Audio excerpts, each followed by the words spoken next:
Halo pemirsa, Bincang Spesial kembali hadir menemani Anda dengan beragam topik hangat dan isu-isu menarik yang tengah diperbincangkan oleh masyarakat. Bersama saya Pesi Ramadi, karena tiap suara punya arti, tiap tamu membawa inspirasi. Dan sebelum kita hadirkan bintang tamu kita yang spesial pada hari ini, kita simak dulu tayangan berikut ini.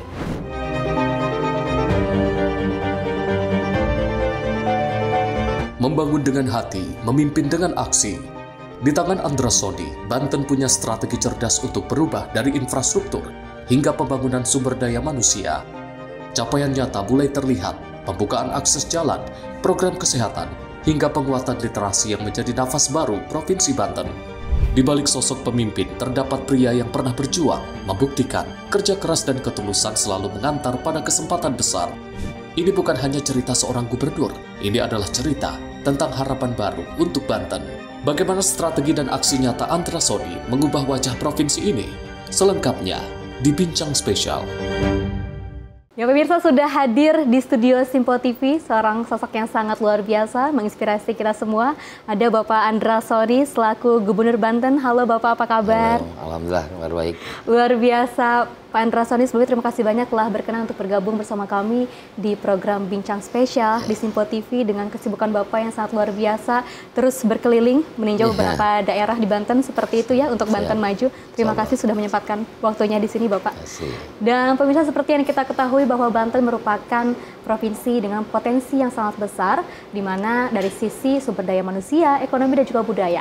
Tentunya untuk mengoptimalkan hal tersebut ataupun potensi besar tersebut harus adanya arah pembangunan yang jelas dan juga program-program prioritas yang membantu menjawab kebutuhan dari masyarakat. Lalu seperti apa sih kira-kira program-program prioritas dari Banten sendiri? Kita langsung tanyakan kepada Bapak Andra Soni. Pak Andra, kalau kita melihatkan dari beberapa program prioritas Presiden Prabowo Subianto yang diluncurkan seperti itu, dan pastinya seluruh program prioritas dari Presiden Prabowo Subianto juga diterapkan di Banten. Ingat Bapak juga salah satu kadernya seperti itu. Dan selain itu, apa program prioritas lainnya mungkin di Banten seperti apa, Pak? Ya, sebenarnya selaras ya dengan asta-cita Pak Prabowo dan kemudian dengan semangat Trisula pembangunan, bagaimana pertumbuhan ekonomi, kemudian pengentasan kemiskinan dan peningkatan kualitas sumber daya manusia. Tiga hal ini beriringan ya, dan alhamdulillah Provinsi Banten dalam menyusun RPJMD, salah satu yang menjadi acuan kita adalah asta-cita Pak Prabowo. Betul. Jadi arah pembangunannya jelas, terarah, dan kemudian terukur. Alhamdulillah per hari ini, per kemarin sebenarnya per tanggal 20 sesuai dengan amanat, RPJMD kita telah dievaluasi oleh Kemendagri dan telah diundangkan menjadi sebuah peraturan daerah. Nah, RPJMD ini sebagai dasar kita dalam membangun Banten 5 tahun ke depan. Ada beberapa indikator dan kita fokus kepada apa yang pernah kita janjikan kepada masyarakat. Pertama adalah terkaitan dengan pemerataan kualitas pendidikan, pemerataan kesempatan pendidikan sesuai dengan kewenangan pemerintah provinsi, yaitu satuan pendidikan SMA, SMK, dan SKH. Betul. Alhamdulillah kita pernah berjanji di masa kampanye terkait dengan pendidikan gratis atau program sekolah gratis untuk SMA, SMK, SKH swasta. Dan kemudian alhamdulillah kurang dari 6 bulan setelah dilantik, penerimaan siswa baru sudah banyak sudah menerapkan sistem sekolah gratis, sehingga sekolah-sekolah negeri tidak boleh lebih muridnya sesuai dengan yang diarahkan oleh Dapodik, daftar pokok pendidikan, yaitu 36 orang per kelas. Dan kita konsisten di situ karena kita telah menyiapkan program sekolah gratis di mana anak-anak yang tidak tertampung di sekolah negeri itu disalurkan ke sekolah swasta yang telah bekerja sama dengan pemerintah Provinsi Banten. Ada 813 sekolah SMA, SMK, dan SKH swasta yang bekerja sama dengan pemerintah Provinsi Banten, dan ada kurang lebih 80.000 peserta didik baru kelas 10 SMA dan SMK itu hari ini mengikuti program tersebut. Oke, jadi di beberapa program dari Bapak ini yang paling diutamakan ya tentang pendidikan seperti itu ya Pak? Salah satu. Kedua, sesuai dengan asta-cita ke-6 Bapak Prabowo, yaitu membangun dari desa dalam rangka pemerataan ekonomi. Alhamdulillah kita juga punya program yang kita janjikan kepada masyarakat waktu kampanye, yaitu program Bang Andra. Apa itu Bang Andra? Bang Andra adalah singkatan dari Bangun Jalan Desa Sejahtera. Ini sesuai dengan asta-cita Pak Prabowo.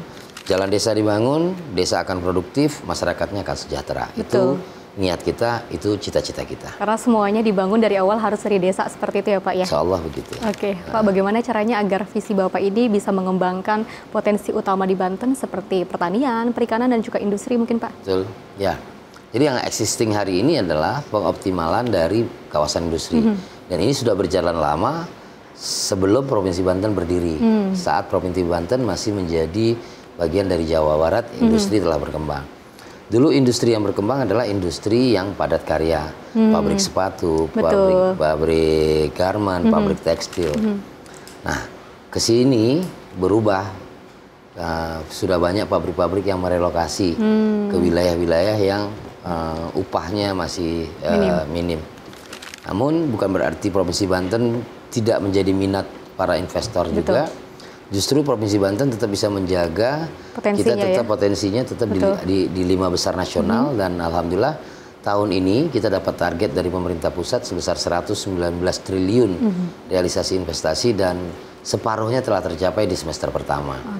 Dari capaian tersebut itu menyerap 110.000 tenaga kerja, dan dari 110.000 tersebut adalah tenaga kerja lokal, artinya tenaga kerja warga negara Indonesia.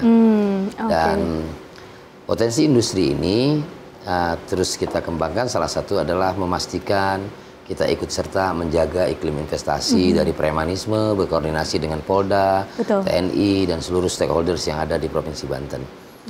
Nah, kemudian tadi potensi pertanian. Salah satu pertanian itu kan kebanyakan di desa. Nah, selama ini proses panen, tanam, dan sebagainya, banyak petani yang mengeluh. Alhamdulillah kebijakan Pak Prabowo terkait dengan distribusi pupuk, kebijakan Pak Prabowo terkait harga gabah panen, itu alhamdulillah membuat semangat petani menanamnya kembali tumbuh.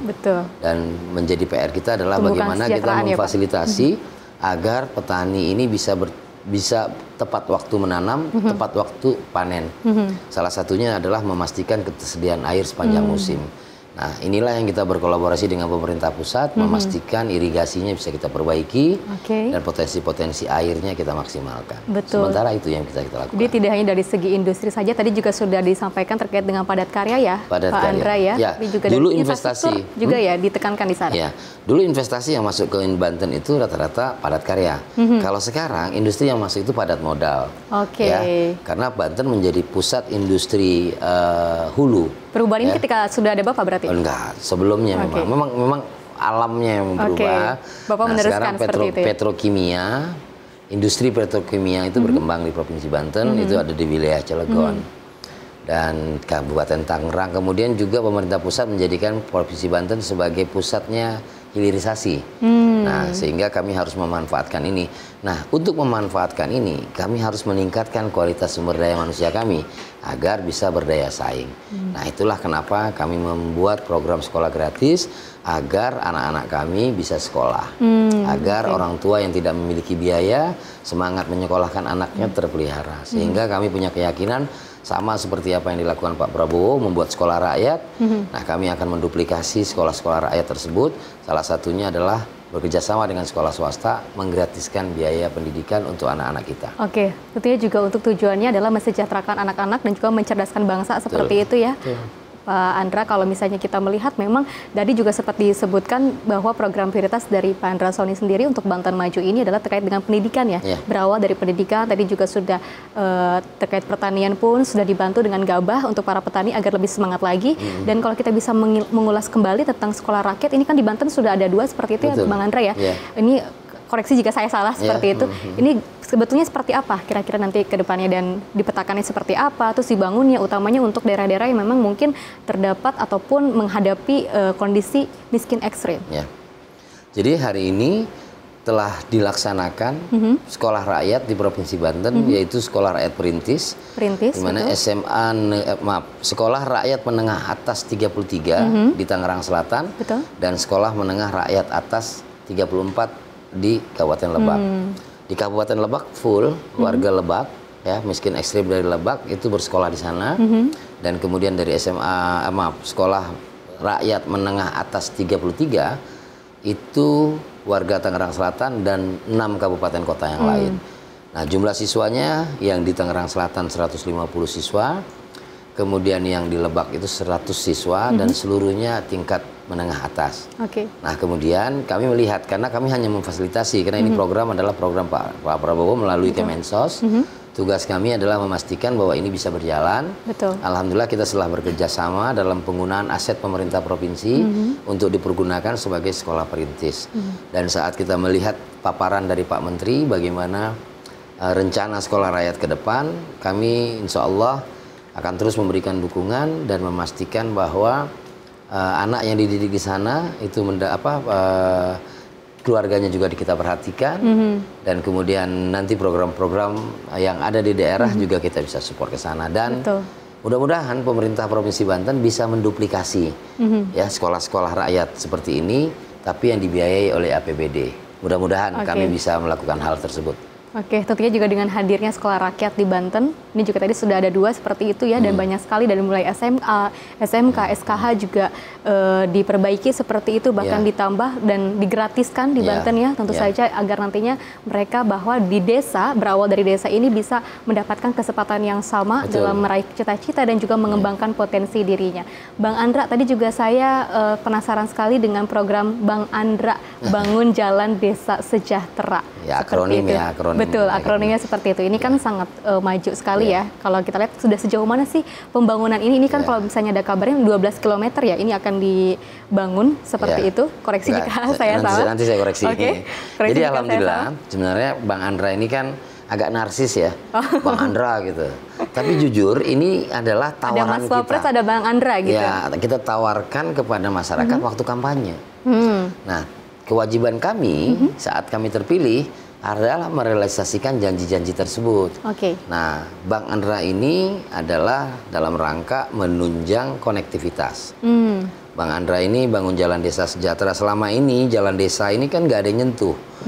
Desa, keterbatasan dana desa tidak akan agak sulit untuk mempercepat itu. Kabupaten juga punya permasalahan, mereka juga harus mengurusi jalan yang menjadi kewenangan bupati. Dan kemudian Provinsi Banten mencoba mengintervensi melalui sebuah regulasi, yaitu peraturan gubernur terkait dengan konektivitas, di mana di situ menyangkut pendidikan, menyangkut produktivitas pertanian, menyangkut kesehatan, dan menyangkut kawasan pertumbuhan ekonomi baru. Maka Bang Andra kita terapkan, namun kami baru dilantik bulan Februari. APBD tahun 2025 telah ditetapkan November 2024. Maka slot kami adalah saat Pak Presiden mengeluarkan Inpres 01 terkait dengan efisiensi. Di mana efisiensi yang dimaksud di sini adalah merelokasi anggaran-anggaran yang tidak produktif, seperti perjalanan dinas, perjalanan dinas ke luar negeri, makan minum dan sebagainya, kemudian rapat-rapat di hotel, sosialisasi, kami alihkan menjadi kegiatan lain yang lebih produktif. Salah satunya adalah tadi sekolah gratis, kemudian membangun jalan desa sejahtera. Alhamdulillah Februari 2025 dan sekarang masuk di bulan Agustus, kami telah membangun kurang lebih 45 kilo jalan desa, dan insya Allah akan terus akan terus 45 kilo jalan desa. Dan insya Allah akan terus, walaupun sebenarnya akan sulit bagi pemerintah Provinsi Banten menyelesaikan permasalahan jalan desa. Tapi yang ingin kami sampaikan bahwa kita harus memulai. Ya, kita harus memulai. Karena apa? Jalan desa di Provinsi Banten itu lebih dari 9.000 kilo. Maaf, 9.000 kilometer ya, kurang lebih. Ya, semua jalan di desa itu. Dan sebagian dalam keadaan buruk. Karena memang desa kami luas-luas ya. Kami ada kurang lebih hampir 1.280 desa.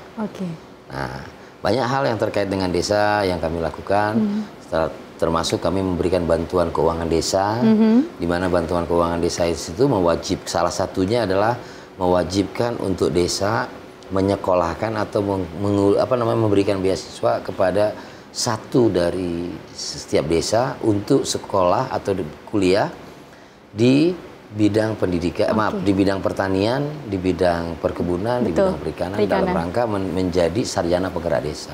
Pak, kalau kita berbicara soal pariwisata, terus juga ekonomi kreatif, ini juga menjadi salah satu potensi daerah seperti itu ya. Bagaimana caranya dari Provinsi Banten ini bisa mengembangkan sektor ini agar tetap berkelanjutan, Pak?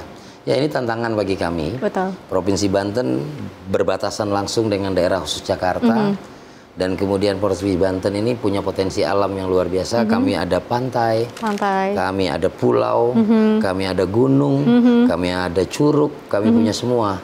Ya, terkait dengan potensi-potensi wisata. Dan kedua, kami dekat dengan Jakarta, infrastruktur sudah ada jalan tol dan sebagainya. Tantangan bagi kami adalah bagaimana Provinsi Banten bisa menjadi top of mind, top of mind dari pikiran warga Jakarta, warga Tangerang atau warga Banten sendiri terkait tempat wisata. Top of mind hari ini masyarakat itu masih Bali. Top of mind masyarakat itu masih Bandung. Ya kan? Ya, ini yang jadi PR kita, tantangan kita. Selain wisata tadi yang saya sebutkan, potensi wisata religinya juga Banten luar biasa. Kita punya situs Banten Lama. Kemudian kita banyak tempat petilasan para sesepuh yang menjadi objek-objek untuk wisata religi. Nah, ini menjadi tantangan kita. Insya Allah kami akan menata hal tersebut. Sehingga bukan hanya menjadi potensi, tapi bisa terjadi realisasi. Apa sih Pak rencana Bapak ke depannya agar nantinya bisa jadi top of mind nih Banten? Ya, pertama tentu memperkuat tadi infrastruktur tadi. Kedua tentu sumber daya manusianya. Bagaimana nanti hospitality masyarakat Banten itu tidak yang seperti hari ini terjadi. Jadi nggak ada lagi getok harga, nggak ada lagi tiba-tiba parkir ratusan ribu. Nah, ini harus kita tata. Ya? Kita harus membuat ini menjadi sebuah rencana besar.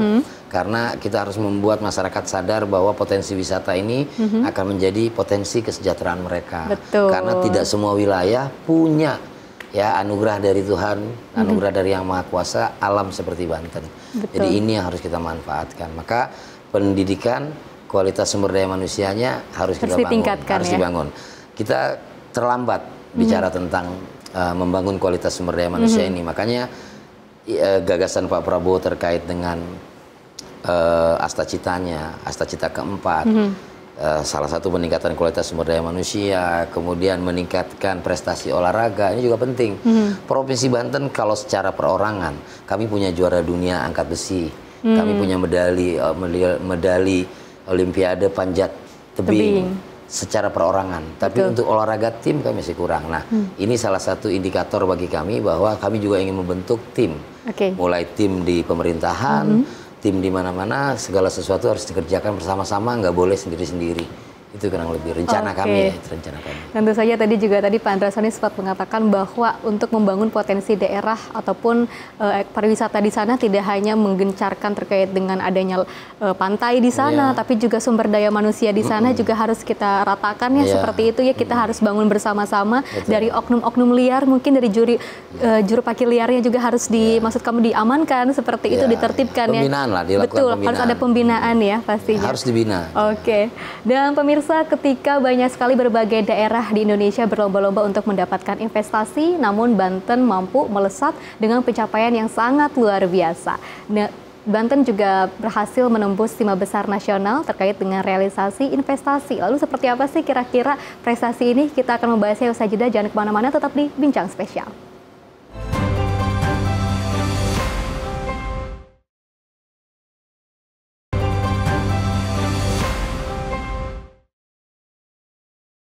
Kembali lagi di Bincang Spesial, tiap suara punya arti, tiap tamu membawa inspirasi. Pemirsa, Banten patut berbangga karena berhasil menembus 5 besar nasional, realisasi investasi yang sangat luar biasa. Tentunya capaian ini tidak terlepas dari adanya strategi dan juga kerja keras dari pemerintah daerah. Dan seperti apa sih kira-kira rahasia di balik kesuksesan Banten sehingga menjadi destinasi utama para investor? Dan kita langsung tanyakan saja ke Pak Andra. Pak Andra, terima kasih banyak masih bergabung bersama kami. Sebelum kita mendengarkan capaian-capaian dari Banten seperti apa, tapi saya juga ingin tahu dulu, ketika Bapak Presiden Prabowo Subianto sempat mengatakan di beberapa forum dan juga pidatonya, kita harus melawan oknum-oknum nakal dan juga membersihkan oknum-oknum yang juga melakukan sebuah kecurangan. Salah satunya adalah korupsi. Bagaimana caranya Bapak ataupun langkah-langkah yang dilakukan oleh Bapak sendiri agar tata kelola pemerintahan di Banten ini bisa transparan dan juga bebas dari korupsi, Pak? Ya, pertama saya sepakat apa yang dikatakan oleh Pak Prabowo. Ya, selain beliau yang pimpinan kita. Betul. Kedua, apa yang beliau sampaikan bahwa tidak akan pernah ada satu daerah berhasil jika korupsi masih berjalan. Betul. Nah, ini yang kami terus kampanyekan, gencarkan bahwa ikan itu busuknya dari kepala. Jadi saya mencoba, saya berusaha, mudah-mudahan saya diberikan kekuatan, saya diberikan ya kekuatan untuk bisa sesuai dengan janji yang kami sampaikan kepada masyarakat bahwa Banten maju, adil, merata, tidak korupsi. Nah, itu yang terus kami kampanyekan, dan ya kepada pembantu-pembantu saya, organisasi perangkat daerah, ya hal ini harus betul-betul dicamkan dalam diri kita. Tugas kita adalah melayani, bukan dilayani, dan kemudian investasi merupakan salah satu kunci untuk menunjang pertumbuhan ekonomi.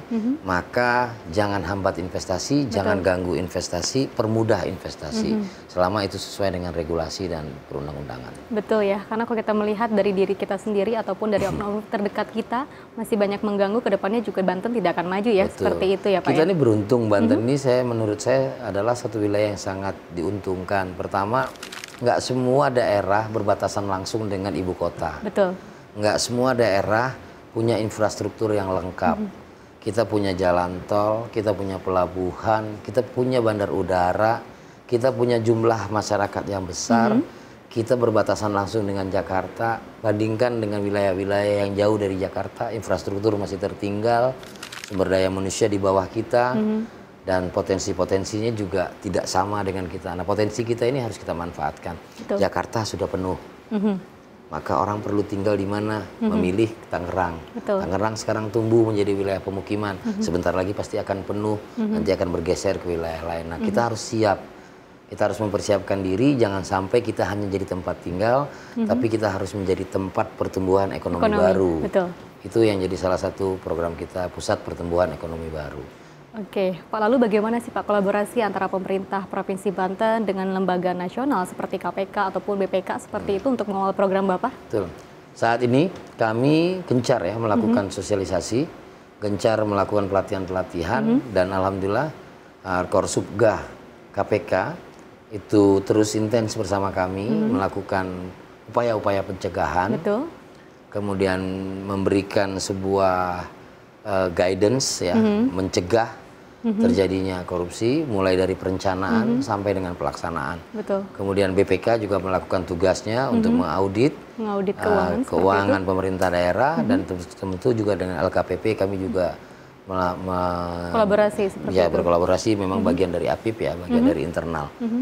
Dan ya semangat ini harus menjadi sebuah semangat kolektif, tidak boleh hanya menjadi semangat seorang kepala daerah, tapi harus menjadi semangat kolektif, karena yang berbahayanya itu adalah godaannya.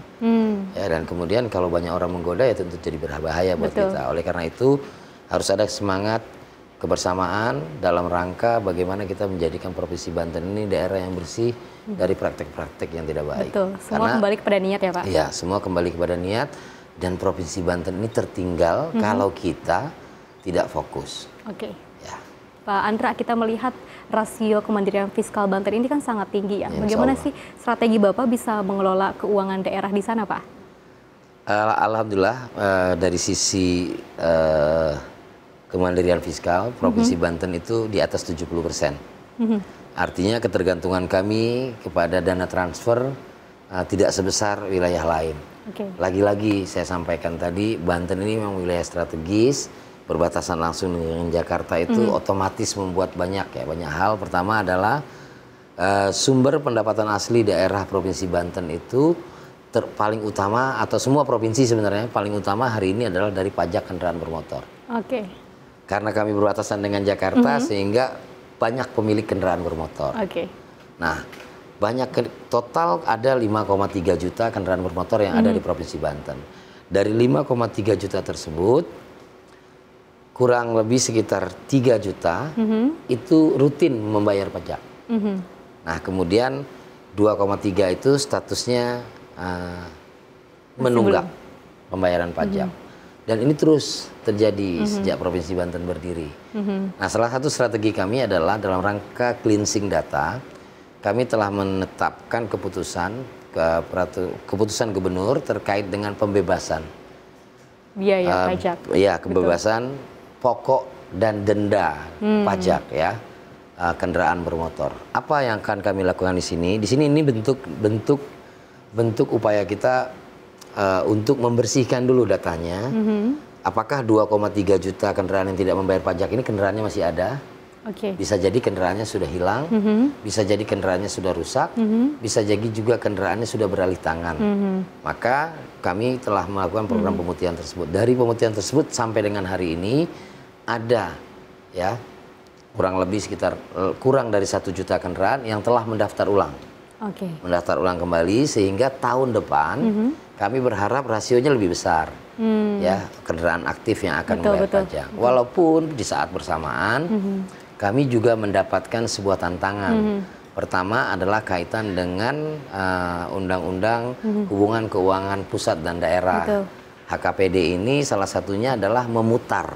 Yang tadi angka pungutan pajak kendaraan bermotor porsinya pemerintah provinsi itu lebih besar, sekarang diputar. Porsi untuk kabupaten kotanya lebih besar. Itu yang disebut dengan option pajak. Nah, kami harus kreatif dalam hal ini. Kedua tantangannya adalah sekarang sedang masif kendaraan listrik, di mana kendaraan listrik ini diberikan subsidi berupa keringanan biaya balik nama dan keringanan daripada pajak kendaraan bermotornya. Nah, ini akhirnya mengurangi capaian dari pendapatan asli daerah kita. Tapi lagi-lagi ya kita harus bisa mengantisipasi. Nah, salah satu antisipasinya adalah bagaimana kita bisa melakukan pembiayaan yang efektif, yang efisien, tapi bermanfaat. Maka lagi-lagi Banten beruntung punya potensi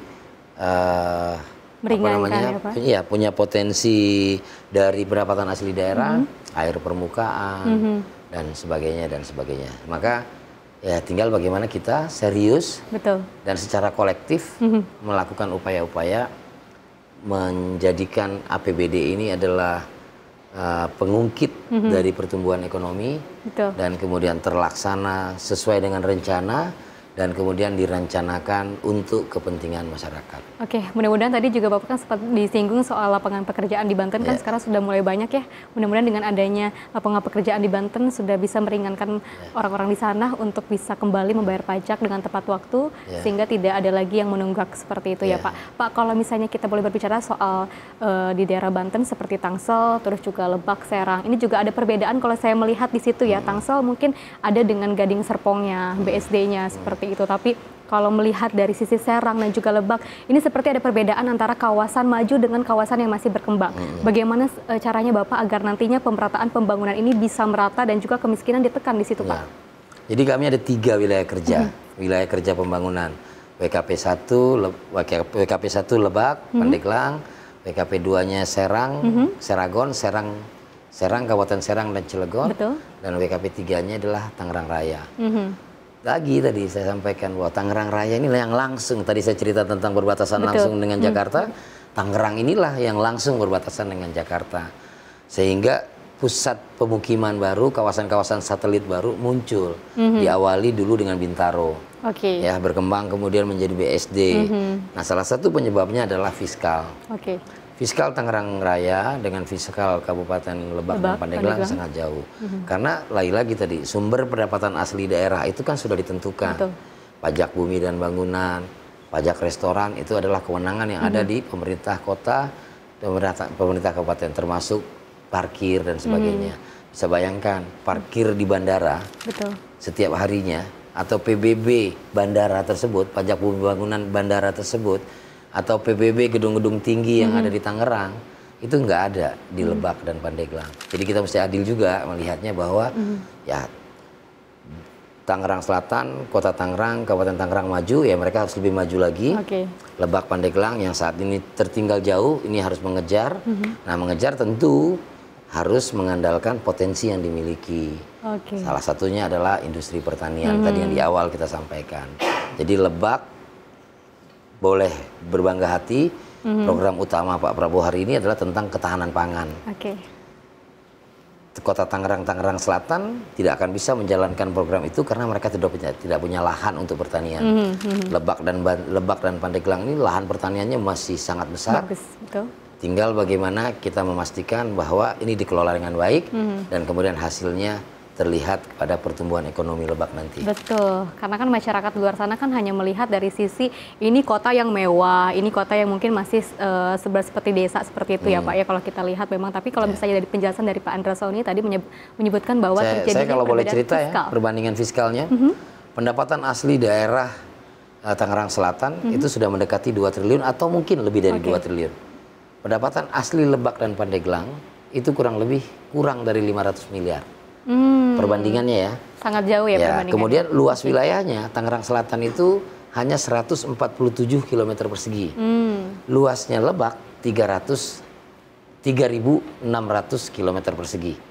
Jadi sepertiganya Banten itu ada di Lebak. Ya gitu. Dan kemudian investasi ke Lebak itu masih minim. Ya kan, kemudian pariwisatanya belum juga maksimal, industri pangannya juga belum maksimal.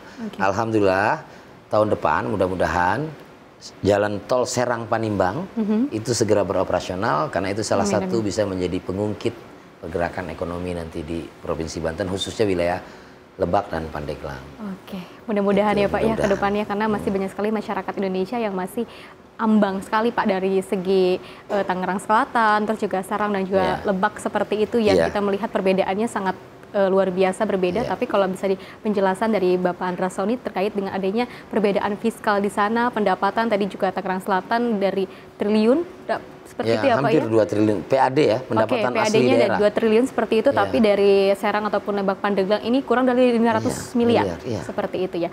Oke, Bapak kan pasti juga melakukan beberapa ataupun berkeliling ke daerah Banten seperti itu ya. Temuan apa sih Pak yang paling utama yang Bapak dapatkan di sana? Terus juga kebutuhan apa sih yang hingga saat ini masyarakat Banten masih dibutuhkan Pak?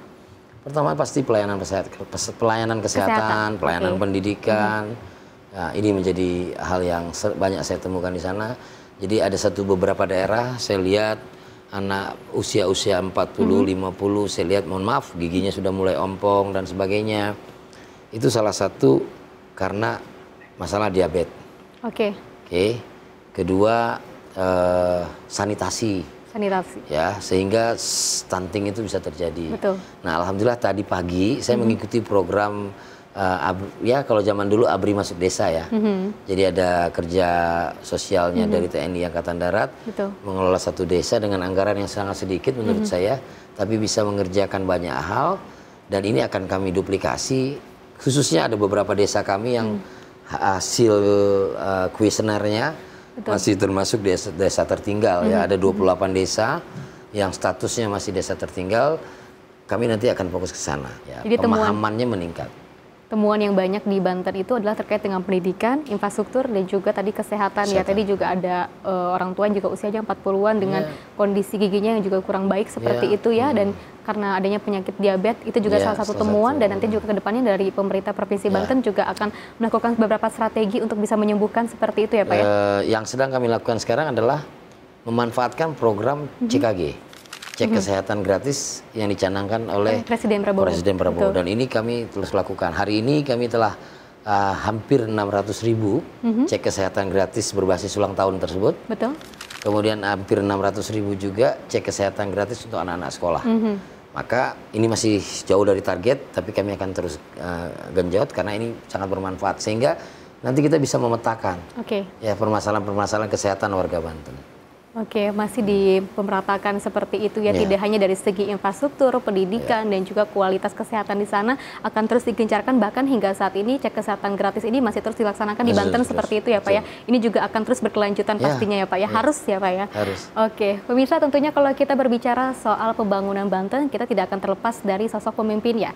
Di balik jabatannya sebagai gubernur pasti ada kisah yang menarik dari perjalanan hidup, inspirasi, dan juga motivasi. Kira-kira seperti apa sih kisah menarik dari sosok Andrasoni? Kita akan membahasnya sesaat lagi, jangan kemana-mana, tetap di Bincang Spesial.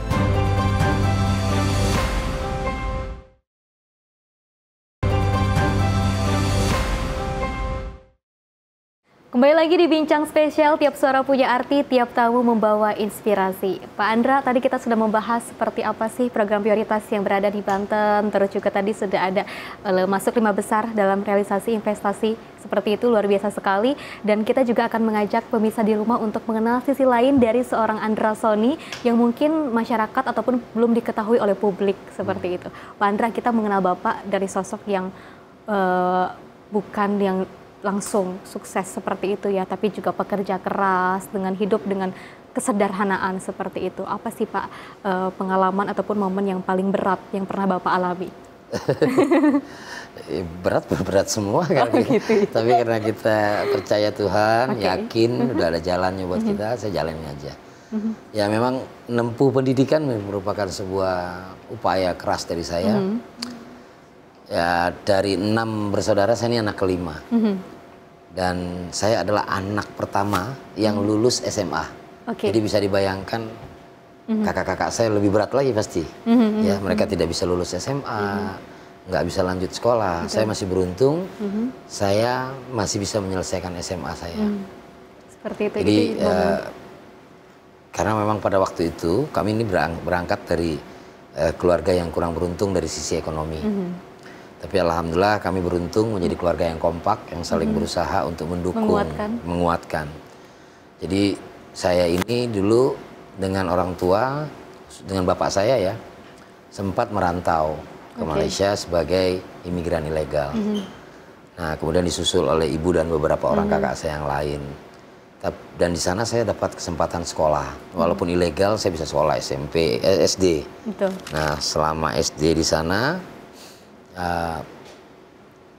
saya nggak bisa lanjut SMP karena saya nggak ada dokumen, ilegal, maka harus nggak bisa sekolah lah itu kurang lebih. Nah pilihannya saat itu adalah saya tidak sekolah, atau saya mau berpisah dengan orang tua saya dan ikut kakak saya di Jakarta sekolah. Nah saya nggak tahu, waktu kecil itu keinginan sekolah saya kuat, maka saya memilih untuk ikut kakak saya di Jakarta. Dan ini sebenarnya berat ya, karena saya terbiasa tinggal dengan orang tua. Saat itu umur saya 11 tahun, saya harus berpisah dengan orang tua. Kakak saya, ya tadi kami beruntung bahwa kami saling menguatkan. Kakak saya bersedia menampung saya dan kami sekolah di Jakarta.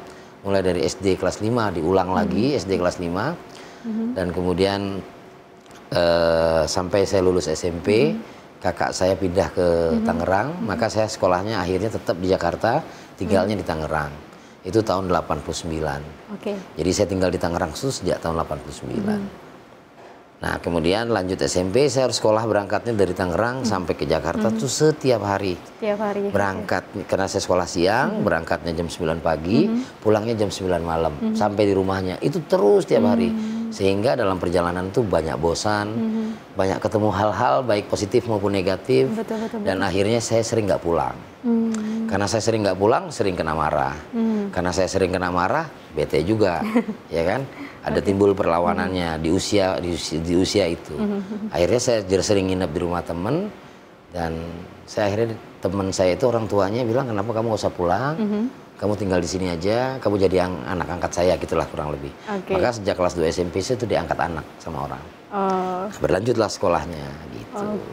Luar biasa aja. Jadi momen yang paling berat bagi Bapak ketika Bapak harus memperjuangkan pendidikan Bapak seperti itu ya. Memilih tetap dalam kehangatan keluarga atau pergi berjuang untuk mendapatkan pendidikan. Itu di usia saya 11 tahun.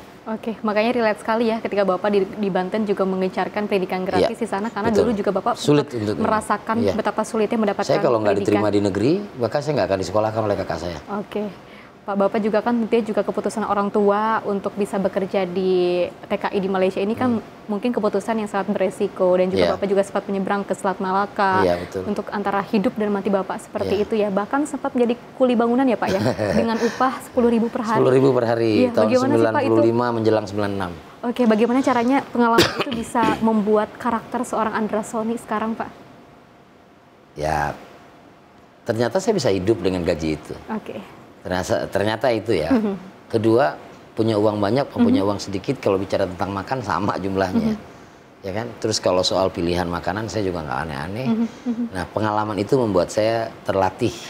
Terbentuklah karakter itu. Terbentuklah. Jadi bukan karena didesain, karena memang jadi saya lulus SMA, orang tua angkat saya meninggal, saya harus memutuskan kembali ke Jakarta. Di Jakarta saya masih gengsi balik ke rumah kakak saya, karena kan saya dulu pergi. Maka ada pilihan, saya harus bekerja. Nah, saya bekerja waktu itu di Red Top Apartemen. Ada pembangunan dua tower apartemen di daerah Pecenongan. Itu menerima pegawai untuk sebuah perusahaan elevator, lift. Nah, jadi tugas saya adalah ngangkat besi, bobok tembok untuk membangun lift itu. Nah, pekerjaan yang sebenarnya nggak perlu skill. Ya kan, sayanya nggak perlu skill ya, maksudnya cuma bobok pekerjaan kasar lah. Nah, alhamdulillah saya bisa kerja hampir 1 tahun. Dan kemudian di dalam pekerjaan itu saya punya teman, saya motivasi dia untuk sekolah, untuk kuliah karena dia pinter, memang dia pinter. Nah saat saya motivasi dia kuliah itu, dia ikutin, gantian dia motivasi saya, ya saya ikutin juga, akhirnya saya juga kuliah. Jadi saya nabung beberapa penghasilan itu ditabung dan saya pilih sekolah yang cukup dari uang saya ambil diploma 3. Jadi saya kuliah diploma 3, selesainya 5 tahun. Ya kan? Dan alhamdulillah hari ini saya sedang proses bimbingan doktoral saya.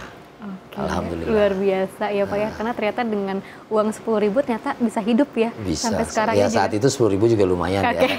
Ini juga bisa menginspirasi orang-orang di luar sana Pak, ketika menghadapi masa-masa sulit, ternyata hal-hal tersulit itu bisa kita atasi, bisa kita lewati sama-sama, asalkan ikhlasnya seperti itu ya Pak ya. Satu itu, kedua jangan pernah berhenti berusaha. Apa sih Pak yang membuat Bapak akhirnya tidak berhenti berusaha ketika Bapak menghadapi masa-masa sulit, apalagi masa-masa sulit ekonomi ini kan pasti banyak sekali orang yang stres Pak, depresi seperti itu, tapi Bapak bisa menghadapinya dengan sangat baik, dengan sangat bijak, bahkan tetap melanjutkan pendidikan. Saya nggak tahu ya, alam saja yang membawa saya, bahwa pertama kalau kita punya masalah, kalau kita diam justru kita banyak mikirin masalahnya nggak selesai-selesai. Kalau kita punya masalah keuangan, solusinya adalah bekerja. Bekerja ya jangan milih, apapun pekerjaannya selama itu halal kita kerjakan. Betul. Itu sih prinsip yang saya pegang waktu kecil. Sampingkan gengsi berarti Pak ya? Utamakan fungsi daripada keindahan. Gitu. Jadi kalau seandainya pengen pakai dasi, tapi kan belum tentu juga gajinya bagus. Betul, ya kan? betul. Bisa aja orang dengan tanpa dasi, berdebu dan sebagainya, penghasilannya bagus. Jadi itu. Kemudian saya selalu gitu pakai pedoman yang selalu diberikan oleh guru saya. Jangan pernah tunggu esok apa yang bisa kamu kerjakan hari ini. Jadi saya nggak pernah nunggu-nunggu. Maka waktu saya di pengalaman sebagai salesman, ya saya rajin keliling. Dan itu terbiasa karena keliling itu ketemu permasalahan, dapat solusi, keliling lagi dapat masalah, dapat solusi. Karena hidup itu nggak akan pernah lepas dari masalah. Ya pasti. Untuk lepas dari masalah, ya paling mati, ya kan. Jadi kalau menurut saya hidup itu tidak pernah lepas dari masalah. Masalah akan datang silih berganti. Jadi ada satu dulu bos saya, tempat saya bekerja, namanya Pak Laksono. Dia sampaikan ke saya, kita baru hidup itu saat kita menganggap antara manis dan asam itu sama. Jadi udah nggak ada rasa gitu, sama rasanya. Maka kita baru disebut hidup. Jadi saya apakah sudah nyampe level sana? Belum tentu. Saya tetap masih ada rasa takut. Betul. Saya tetap ada rasa khawatir. Saya tetap ada rasa was-was dan itu manusiawi. Karena saya kan bukan robot. Betul. Jadi ya apa yang memotivasi saya? Pertama, kalau dulu keinginan untuk membanggakan orang tua. Kalau sekarang ya keinginan untuk bagaimana mempersiapkan yang terbaik buat anak. Tapi ya satu sisi saya juga percaya bahwa Tuhan sudah punya rencana terhadap setiap nyawa yang ada di muka bumi. Oke, gitu. Pak Bapak juga tadi sempat menyinggung soal Bapak sempat diangkat oleh salah satu orang seperti itu ya. Pasti juga Bapak tidak akan asing dengan nama Raden Muhyiddin Wiranatakusuma. Nah, itu orang tua saya. Betul, selaku anak dari Raden Arya Adipati Wiranatakusuma seperti itu ya, Menteri Dalam Negeri pertama di Indonesia. Apa sih Pak arti dukungan itu bagi Bapak? Jadi saya hanya 4 tahun tinggal dengan keluarga ini. Tapi 4 tahun ini adalah di masa krusial. Saat itu sangat berpotensi saya salah langkah, saat berpotensi saya tidak lanjut sekolah. Karena apa? Di usia belasan tahun itu masa pancaroba, di mana masa antara anak-anak ke remaja, dan kemudian perjalanan saya Tangerang, Jakarta, saya ketemu banyak manusia, saya banyak ketemu hal-hal baik maupun hal-hal negatif. Betul. Nah saat ada satu keluarga menampung saya, ada tempat saya berlindung, ada tempat saya disayang, ada tempat saya mendapat tempat tidur yang nyaman, tempat yang aman. Betul, betul. Itu adalah masa-masa yang sangat kritis dalam hidup saya. Jadi pengaruh, saya manggilnya Papap ya. Pengaruh Papap ini luar biasa bagi saya. Pertama adalah hal-hal yang selalu dia lakukan. Setiap saya mau berangkat sekolah, itu pasti mengusap kepala dan kemudian mencium kening. Itu sesuatu yang saya nggak dapatkan sejak umur 11 tahun. Ya, saat itu saya dapatkan, saya berangkat sekolah tuh percaya diri, sangat percaya diri, sehingga setiap aktivitas di sekolah nggak ada yang saya hindari. Betul. Berbeda sama sebelumnya, selalu minder. Orang ngumpul di kantin, kita nggak berani kumpul di kantin. Orang ikut ekstrakurikuler, kita nggak ikut ekstrakurikuler. Orang ikut lomba berenang, padahal kita bagus berenangnya, kita nggak berani ikut berenang. Nah itu sebenarnya masa-masa krusial yang menempatkan saya untuk menjadi agak berani, bukan pemberani. Oke. Ya, karena merasa ada dukungan. Udah nggak terlalu minder berarti ya, Pak ya. karena merasa ada dukungan gitu. Adanya dukungan, terus juga tidak hanya dari segi pendidikan seperti itu, tapi juga kasih sayang, Iya. kepercayaan hingga Betul. kita ke depan bisa lebih berani untuk Betul. menghadapi Ya, tantangan saya pikir di anak-anak depan. butuh, anak-anak sekarang tuh butuh. Butuh peran ayah ya? Butuh peran ayah. Betul sekali. Pak Andra, dari sekian banyak pengalaman Bapak yang Bapak hadapi, dari masa sulit ekonomi, terus juga masa sulit untuk memperjuangkan pendidikan seperti itu. Momen mana sih Pak yang paling membuat Bapak ini memberikan pembelajaran yang terbesar dan bisa mengubah hidup Bapak? Saat memutuskan kuliah. Oke. Jadi Saat memutuskan saya kuliah. tuh nggak percaya saya bisa kuliah karena nggak ada uang. Dan saya sebenarnya inginnya kuliah hukum, bukan kuliah ekonomi. Dan kemudian akhirnya saya kuliah ekonomi dan diploma 3 lagi. Ya, sesuatu yang sebenarnya nggak ada. Dan saya kemudian merubah keinginan tadi menjadi ya udah nggak apa-apa saya kuliah. Yang penting saya punya foto wisuda. Nah, foto wisuda dengan orang tua. Sebenarnya sederhana aja. Nah, dalam perjalanan saya nyaris tidak selesai. Karena waktu itu ada namanya NIRM. Oke. Nomor induk registrasi mahasiswa. Nomor induk registrasi mahasiswa ini didapat saat kita mendaftar. Dan kemudian diploma 3 itu hanya diberi waktu 5 tahun. Oke. Lewat dari 5 tahun kita harus daftar ulang lagi, nomornya baru bayar lagi. Betul. Nah, di titik itu saya nyaris harus ngulang lagi. Karena saya tidak lulus ujian negara manajemen pemasaran. Nah, karena saya nggak lulus itu, saya memohon kepada dosennya. Alhamdulillah, dosennya mau memberi kesempatan, saya ikut tutor. Jadi secara tutorial, maka saya lulus ujian negaranya melalui tutorial. Barulah saya boleh menyusun makalah di zaman itu. Nah, itu juga penting. Jadi saat kita sudah di ujung gitu, jangan berhenti berusaha gitu lah, kurang lebih. Alhamdulillah lulus diploma 3. Diploma 3 saya 21 tahun. Tahun 2001. Tahun 2022 saya lulus S1. Kenapa saya lulus S1? Ada sebabnya juga. Saya terpilih menjadi ketua DPRD. Pimpinan saya bilang syaratnya sarjana. Harus sarjana. Ya, dan saya sudah sarjana muda. Ya kan? Tapi kan nggak nyangka juga mungkin pimpinan saya sarjana muda. Karena saya takut dianggap mengkhianati, maka saya berusaha untuk kuliah lagi. Dan alhamdulillah saya dalam waktu 1 tahun bisa selesai kuliahnya karena kan ditransfer ininya, apa namanya, apa istilahnya, karena sama-sama STIE. Luluslah saya sarjana 1 tahun 2022. Dan kemudian saya langsung lanjut S2.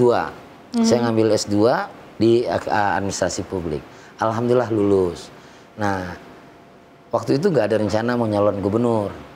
Nah, Lebaran saya mendaftar kuliah S3. Karena mempertimbangkan setelah ini saya nggak ada kegiatan nyalon apa-apa. Udah selesai pemilu. Diterima pendaftarannya di Unpad. Maka saya sekarang sedang mengikuti kuliah. Ya, kuliah doktoral. Mudah-mudahan bisa selesai setidak-tidaknya. Saya bisa memberikan benchmark buat anak-anak saya bahwa bapakmu kuliah sampai di sana loh. Minimal kamu jangan jauh-jauh banget gitu lah. Luar biasa sekali pekerja keras dari sosok Andra Sony ini, memang sudah terbentuk karakternya sejak dahulu. Seperti itu ya. Kalau kita lihat memang Bapak ini pekerja keras sekali dari segi pendidikan dari dulu bahkan hingga saat ini diterapkan di Banten. Pak Andra Sony, kalau misalnya mau berbicara kepada Andra Sony masa kecil, Bapak mau bicara apa Pak? Buat menjadi sebuah penyemangat. Saya bicara apa ya? Apa ya? Bicara apa sama Andra Sony saat Mbak nanya gini nih, saya ingat masa kecil saya. Saya suka berenang di sungai. Melawan arus. Tujuannya melawan arus bukan karena pengen melawan arus. Karena kalau saya nggak lawan arus, ya kalau saya nggak lawan arus, saya akan ke bawah. Saya akan terseret ke bawah. Saat saya melawan arus itu justru saya terlatih ya untuk berusaha terus. Maka saya bisa nyebrang sungai itu. Luar biasa sekali Pak Andra. Kalau kita boleh berbicara, tadi kan Bapak juga sempat mengatakan kalau ingin berbicara kepada Andra Sony yang kecil, mungkin jangan menyerah seperti itu ya. Terima kasih karena sudah bisa berhasil hingga saat ini. Terima kasih sudah berjuang melawan arus yang begitu besar, tapi Bapak bisa berjuang. Kalau boleh memberikan pesan kepada anak-anak muda saat ini Pak, mungkin sedang berada di masa-masa sulitnya seperti Bapak dulu, apa yang ingin Bapak sampaikan? Ya tadi saya sampaikan jangan menyerah ya. Kadang-kadang ada satu titik tapi penting sekali. Walaupun itu urusan-urusan sederhana. Saat kita memilih, contoh ada kesempatan ngambil barang orang, jangan diambil. ya kan? Padahal nggak ada yang lihat, ya kan? Dan itu titik-titik krusial dalam hidup. Maka pesan saya terus berusaha, jangan tunda-tunda permasalahan. Ada masalah selesaikan, jangan lari dari masalah karena konsekuensi hidup itu adalah masalah. Don't wait tomorrow what you can do today. Jangan tunggu besok apa yang bisa kita kerjakan hari ini. Pak, terakhir sebelum kita nanti ada games, Bapak ini kan sudah bisa merasakan seperti apa sih menjadi rakyat seperti itu ya, dan sudah merasakan hidup pahit, manis, asam, garam seperti itu. Bagaimana caranya Bapak bisa tetap memposisikan diri Bapak sebagai rakyat?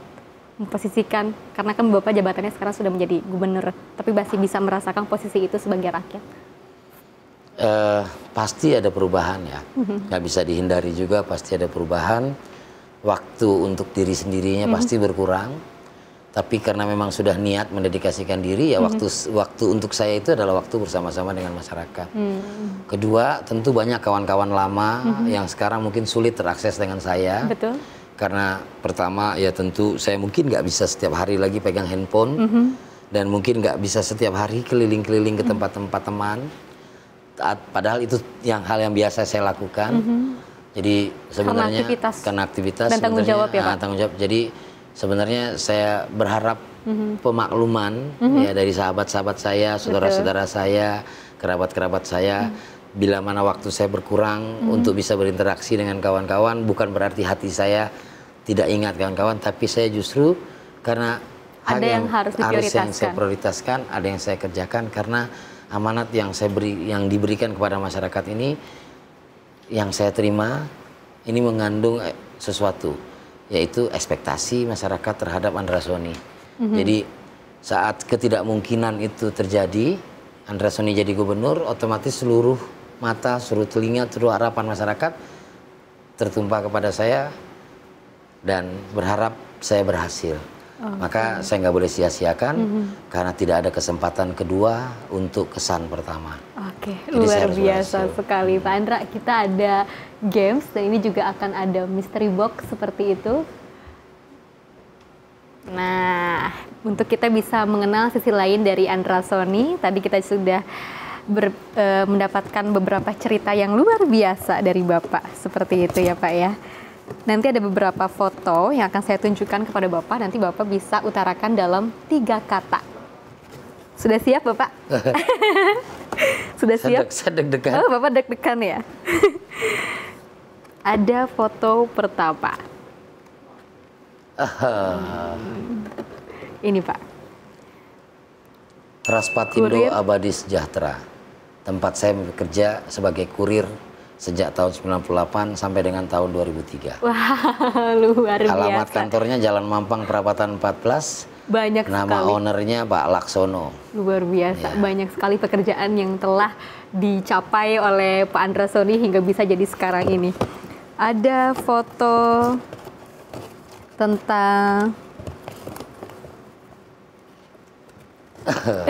apa ini Bapak? Ya, sebenarnya alatnya nggak tepat. Ini hoki ice.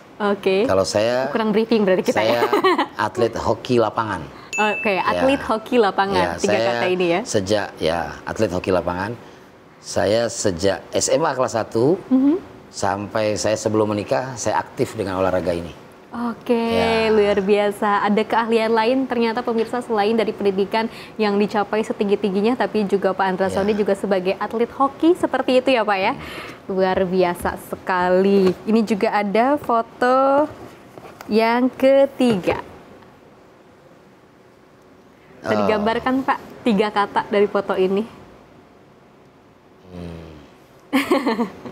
Ya, keluarga adalah segalanya.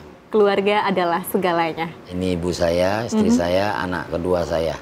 Tempat ternyaman pasti kembali adalah kepada keluarga. Ini ibu mertua ya. Ibu mertua. Ibu mertua masih ada. Luar biasa sekali. Dan foto yang terakhir ini sedikit unik Bapak.